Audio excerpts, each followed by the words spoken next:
जिस तकलीफ से मेरी बेटी गुजरी है ना, उससे भयंकर तकलीफ उसको मिले। इस वीडियो में हम आपको डॉक्टर भावना यादव की दर्दनाक कहानी बताएंगे और सुनवाएंगे उनकी मां के टूटे हुए दिल की आवाज भी। 21 अप्रैल को भावना दिल्ली टेस्ट देने गई थी, लेकिन उसके बाद घर नहीं लौटी। एक दिन अचानक भावना की मां के पास फोन आया।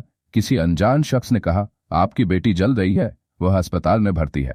मां ने जब भावना से बात की तो कांपती आवाज में भावना ने सिर्फ एक बात कही, मां मुझे बचा लो।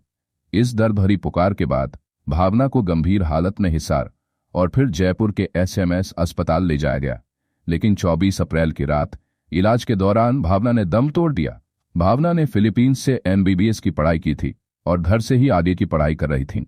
उनकी मां ने उदेश यादव नामक युवक पर हत्या का शक जताते हुए मामला दर्ज करवाया है। अब यह केस हिसार पुलिस के पास है और जांच जारी है। अब सुनिए उस मां की अपनी जुबानी, जो आज भी अपनी बेटी को याद कर टूट टूट कर जी रही है। 24 तारीख को सुबह 8:35 में मेरे पास कॉल आया कि मैं उदेश बोल रहा हूँ और आपकी बेटी ऐसे ऐसे हॉस्पिटल में है, जल गई। मैंने उसको धमका दिया। मुझे लगा फेक न्यूज़ है, फेक होगा कॉल। मैं क्या पता हूँ क्या, रख फ़ोन बदतमीज़। मैंने फिर अपने बेटी के पास कॉल किए। अब उसके फ़ोन मुझे लगे नहीं, कोई रिसीव नहीं हुए, तो मैं घबरा गई। मैंने फिर बैक कॉल उसी को की कई बार, फ़ोन पे फिर उसने उठाए। तो मैंने एक ही रिक्वेस्ट की, मैं कहा वीडियो कॉल उठा। फिर नहीं किया, फिर यही किया, 4-5 बार वीडियो कॉल की, फिर एक बार वीडियो कॉल उठा।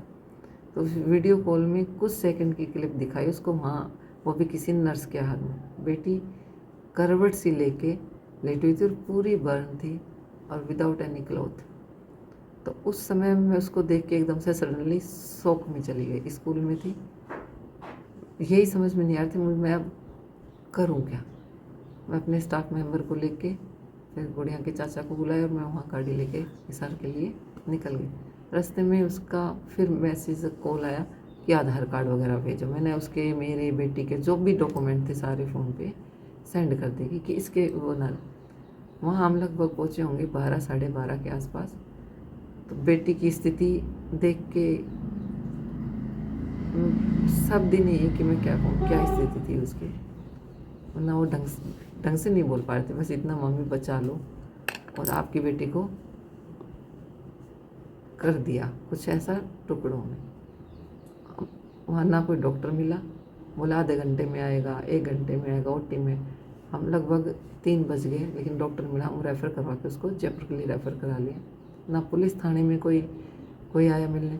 फिर फ़ोन ऑनलाइन नंबर सर्च करके थाना, सदर थाने में फ़ोन लगा, किसी ने उठाया। मैंने कहा एसएचओ से बात करने, बोला हाँ बोल रहा। मैं कहा सर ऐसे ऐसे मेरे साथ हो गई है, प्लीज़ मेरी हेल्प कीजिए। उन्होंने एक तुनक मिजाज में कहा, मैडम ये हमारे एरिया में नहीं आता, हमारा मैटर नहीं है, आप जिस एरिया में वहाँ बात करें। बात हरियाणा की है, जी, हिसार की। फिर उनसे मैंने फिर उनको कहा, हॉस्पिटल वालों को बार बार, मैं कहा भाई पुलिस के नंबर दो, मुझे केस फाइल करना है, पुलिस के दो। तो उन्होंने बड़ी मुश्किल से पुलिस में फ़ोन किया। फिर वो महिलाएं बिल्कुल मेरे लास्ट मोमेंट आने पे वो आई। मैंने उनको सूचना दे दी। मैं कहा FIR देने की अभी मेरी स्थिति नहीं है, मैं ये फिर करूँगी। और मेरी बेटी का मोबाइल, उसका वो लैपटॉप की जो भी था, बैग सामान वगैरह, मुझे वो दिला। स्पेशली मोबाइल अभी चालू है, वो सर्च करने के लिए वो लोकेशन भी ली, लेकिन वो मोबाइल लेके नहीं आई। मुझे नहीं पता उन्होंने क्या किया, कोई रेस्पॉन्स। मैं अपने वहाँ से चल के अपने जयपुर जैसे तैसे पहुँचे 8 बजे के आसपास। और 11:24 पे बेटी ने, डॉक्टरों ने अपनी पूरा प्रयास किया, जो संभव हो सकता था सभी डॉक्टरों ने अच्छे से अच्छा किया, जो भी वो कर सकते थे करने का प्रयास किया। लेकिन 8:24 पे बेटी की धड़कन रुक गई। रास्ते में कुछ बेटी ने आपको कुछ बताया हो इस बारे में? बेटी यही थी कि कुछ बोलना चाह रही थी, जैसे प्रेम समथिंग, पता नहीं कुछ अटक अटक की, कोई क्लियर बात नहीं थी। फिर अपनी बहन का, भाई का नाम भी ले थे बात कराने के लिए। मैंने उनकी बात करा नहीं पाई कि मुझे लगा कहीं अपना फेस ना देख ले। और ये समझ में नहीं आता कि जब मेरे उससे वीडियो कॉल पे मैंने देखा, कोई भी इंसान होगा वो इतना चुप कैसे रह सकता है, कि उसमें तो तड़प रहेगी। लेकिन उसमें कुछ बड़ी आराम से, मम्मी बचा लो, कुछ ऐसा।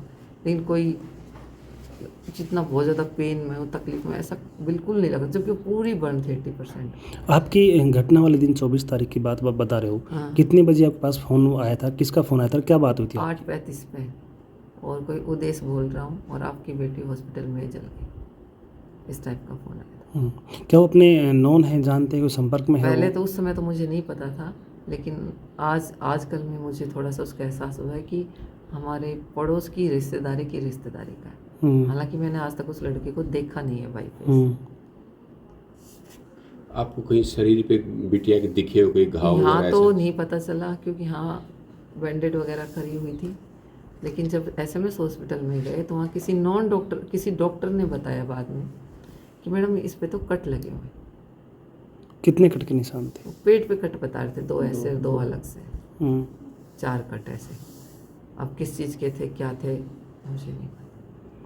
दिल्ली गई थी टेस्ट देने के लिए, किस चीज़ तैयारी कर रही थी वो? ये एमसीआई, इसकी एमबीबीएस हो गई और एमसीआई की टेस्ट सेंटर पे इसने वो ले रखा था, एक पैक, इसके जो पैकेज वगैरह, उससे वो पे करके सेंटर पे अपने टेस्ट देती थी। ये 2 टेस्ट होते थे एक डे में, 2 वैसे भी इनके 2 ही होते हैं, 1 पार्ट और 2 पार्ट, वो टेस्ट देती थी। काफ़ी लंबा टेस्ट होता था। भावना स्वभाव से कैसी थी? वो स्वभाव से बहुत ही चंचल, हर इंसान से हंसमुख और इतनी सेवा भाव, हर बुजुर्ग को पकड़ना, अपनी दादी को, यहाँ तक कि उसको नए नए सूट पहना के फ़ोटो बनाना, कैफरी नई नई उसकी चोटियाँ बनाना, कोई भी आदमी है उसको पकड़ के ज़बरदस्ती चाय पिलाना। बच्चों के साथ तो इतने पूरे दिन, 1 दिन का बच्चा दे दो उसको भी इतनी केयर कर सकते हैं कि शायद हम भी करने में असमर्थ हो जाए, बहुत ज़्यादा। यहाँ तक कि घर में उसके रहने से घर एक अलग ही बुलाहट रहती थी और खुद कहती भी थी कि देख लो मैं आप लोगों को फ्री में एंटरटेनमेंट करती हूँ और मैं नहीं रहती जब घर घर लगता है, जब कैसे सुनने सुनने पड़े रहते हो आप, देख मोहल्ले को पता चलता है कि इनके घर में बालक है। बहुत ही चंचल स्वभाव था, हंसमुख, हर चीज़ को चिल करना, कोई भी टेंशन के बाद मम्मी क्यों टेंशन लेते हो, चिल करो, मस्त रहो। अपनी मांग क्या, अपने क्या मांग करते? मैं तो यही चाहती हूँ कि अगर जिस तकलीफ़ से मेरी बेटी गुजरी है ना, उससे भयंकर तकलीफ़ उसको मिले और ऐसी सज़ा मिले, ऐसी तकलीफ़ मिले कि आगे कोई करने वाले की रूह कांप जाए। कोई भी किसी भी बेटी के साथ ऐसा ना कर सके। वो बेटी आज समझ रहे हो आप लोग, मेरी नहीं, वो आप हम सब की बेटी है, वो हमारी, हमारे क्षेत्र की, हमारे देश की, सब की बेटी है। और आज इसके साथ हुआ, कल किसी और के साथ हो सकता है। एक तरफ तो सरकार कहती है बेटी बचाओ बेटी पढ़ाओ, अरे पढ़ा दी, अब पढ़ा के बचाएं कैसे? अब तो पढ़ी लिखी बेटियां थी, कपड़े भी पूरे थे, फिर कैसे बचाएं? मुझे नहीं पता क्या हुआ है क्या नहीं हुआ है, पर जो स्थिति मैंने आपको बता दी। और जो वो लड़का है, कोई रिश्तेदारी में, उसका एक रिश्तेदार दिल्ली पुलिस में, दूसरों के माध्यम से वो भी प्रयास कर रहा उसको बचाने के, और उसका पूरा साथ दे रहा, और हो सकता है उसका हाथ भी हो उसमें। प्रेम नाम है, डुलाना उसका शायद गांव है, इससे ज़्यादा मुझे उसके बारे में नहीं पता है। लेकिन इनका क्या है क्या नहीं है पूरी मैं नहीं कह सकती। मुझे सिर्फ ये चाहिए मेरी बेटी को न्याय मिले एनी हाउ। पहले तो आप सबसे अपील है, प्रशासन से अपील है, और कोई कुछ नहीं करता है तो एक माँ क्या करेगी, एक माँ ही जानती है, इसके अलावा मैं कुछ नहीं कह सकती।